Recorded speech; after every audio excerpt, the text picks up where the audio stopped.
Ghbigmouth TV Sunye and a fabulous hour so Jumedi Sunye. Kumasi Asante Kotoko are back in the winning ways. Yes, Kumasi Asante Kotoko. She say the spirits in Abba Amene Ghana Premier League match against a Medeama Sinu Kumasi Asante Kotoko. It's me enya win and so honum. Match na share no no be na course so many wa be rua into game na course na nkasa and say be Kumasi Asante Kotoko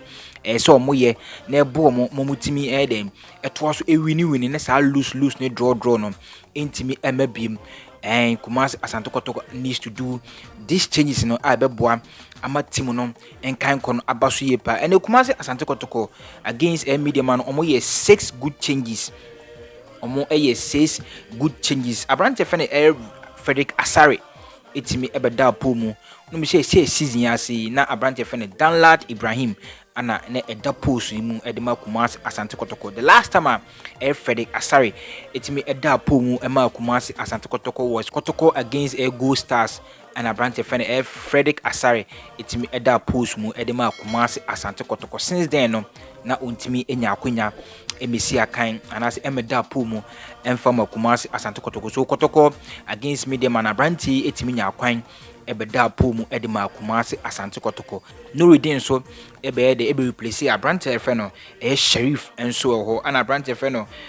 Justice Blade enso etimi then for the first time Abrante ya feno no so enya akwan a otimi esi akan edema team feno Kumasi Asante Kotoko the first start of the season and against Medeama no Justice Blade etimi nya Richard Lamte so na wopra ono so etimi be ruam the same man tiri chini se ba Kumasi Asante Kotoko lineup a omutimi edi ruam against team feno Medeama no lineup no ebeto odwa na emranti we na etimi the ABC akan no Eddie ama Kumasi Asante Kotoko. The likes of Frederick Asare on the Dapo Num Sharif Mohammed Isi Akane be Justice Blade, Eric Zeze, Stephen Mukwala, and so in Yakwenya Ebobi and Abrante Feno and Fege, it's me room Enoch Morrison, and so it's me room Henry Ansu, Kalu Kwatara, Richard Lamte, Osahene Edema Kumasi Asante Kotoko Jim, and Nuruddin Muhammad, Amranti Idubakui, and it's me a share Akensenasi Edema Kumasi Asante Kotoko, Mutimi Edin Kunim, Ekabako, Aumentimante, Sheriff Panatia, Utimi converted in the 60th minute Edema Kumasi Asante Kotoko no and omutimi de etimnya sa 3 maximum points and so na game no and one mienu miense bi a steady year say Kumasi Asante Kotoko need to do that changes no sa issue na so mo solve crowns and etimi e the room second round no Kumasi Asante Kotoko striking role no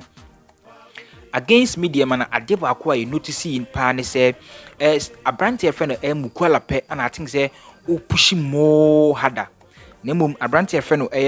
Kalu Kwatara ene mfege no say ya ana ombono edit a room in the second round. Prosper Nati Ogum need to start scouting good strikers for our darling club.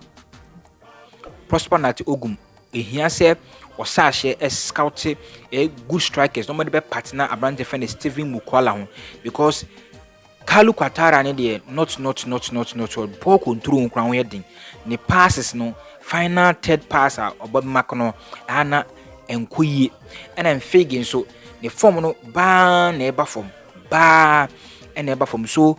idea best Prosper Nati Ogum say onye in the second one and as one shall say you see the big general transfer window now Kumasi Asante Kotoko be say obe bring a top notch striker now the partner Abrante feno Stephen Mukwala na supporters be na kase almost senior players and nay which the senior players no musia can which yes Kumasi Asante Kotoko na ni no they were playing good football on the pitch all those things that nye and no be na but still na Kumasi Asante Kotoko was lovely to watch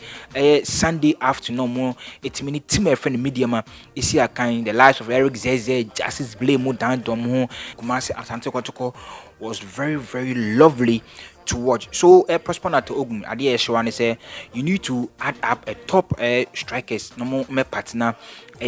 Stephen Mukwala no more need to Kalu Kwatara so any infege dia na second round no krano no more anko we ye amai because Kumasi Asante Kotoko game no more bone de busia FE pa na adiaka a top notch striker born about 2 na say